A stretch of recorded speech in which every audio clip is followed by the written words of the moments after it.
ఇక్కడ ఏం తీసుకున్నాం చూడమా, బాటిల్. బాటిల్ లోపల ఏం తీసుకున్నాం, వాటర్. ఇక్కడ ఏం తీసుకున్నాం, స్పాంజ్కి ఏం కట్టాము. ఇప్పుడు చూడండి ఏం చేస్తున్నాను, ఈ థ్రెడ్స్ని ఏం చేశాను రా, వాటర్లో డిప్ చేశాను.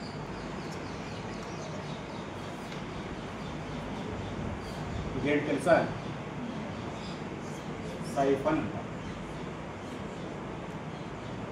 ఏం చేసాము, బాటిల్లో పెట్టాము.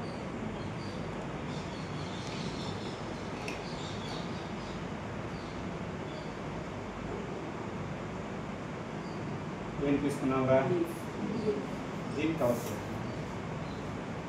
ఇప్పుడు చూడండి, స్పాంజ్ పైన ఎక్కడ కూడా వాటర్ కంటెంట్ లేదు.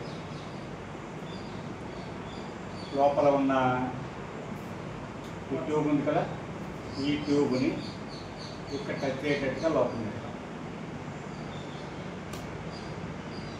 ఓకే, టైట్ ప్రెజర్గా పెట్టాం. ఇప్పుడు దీన్ని ఫిక్స్ చేస్తూ ఉన్నాము. ఈ సైఫన్ లోపల ఏ మార్పులు వస్తున్నాయో తప్ప గమనిస్తూ ఉన్నాము. కానొస్తుంది చేంజెస్ వస్తున్నాయా వాటర్ బయటికి. ఇప్పుడు చెప్పండి, ఇలా లీవ్స్ ద్వారా వాటర్ వేపర్ అట్మాస్ఫియర్లోకి రావడాన్ని ఏమంటాం, ట్రాన్స్పిరేషన్ అంటాం. ఇలా ప్లాంట్స్లో ట్రాన్స్పిరేషన్ జరుగుతూ ఉంటే కింద ఎక్కడనో గ్రౌండ్లో ఉన్న వాటరు రూట్స్ ద్వారా ఆస్మాసిస్ ద్వారా అబ్జర్వ్ అయ్యి స్టెమ్, సాయిల్లో ఉన్న స్టెమ్ పెట్టి స్టెమ్లో ఉన్న ఈ జైలం వెజల్స్ ద్వారా పైకి లాగబడుతుంది. ఇలా జైలంలో జరిగే ఈ ఫుల్ ఆఫ్ ఫోర్స్ మొత్తానికి కారణం కూడా ఇలా ట్రాన్స్పిరేషన్. ఓకే, ఇలా how the water moves in the plant అనే కాన్సెప్ట్ చెప్పడం కోసం ఎక్స్పెరిమెంట్ చేస్తాం. ఇప్పుడు చెప్పండి, వీటిలో రూట్స్ ఏది, వాటర్ ఏది, సాయిల్ ఏది, స్టెమ్ ఏది, ట్రాన్స్పిరేషన్ ఎక్కడ, లీవ్స్ ఎక్కడ చెప్పండి.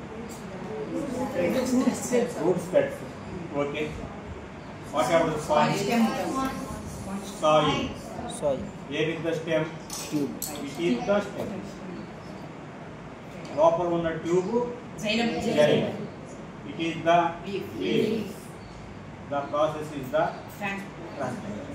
ఇలా ట్రాన్స్పిరేషన్ జరుగుతూ ఉంటేనే కింద ఉన్న వాటర్ పైకి లాగబడుతుంది. Do you understand it? Thanks for watching.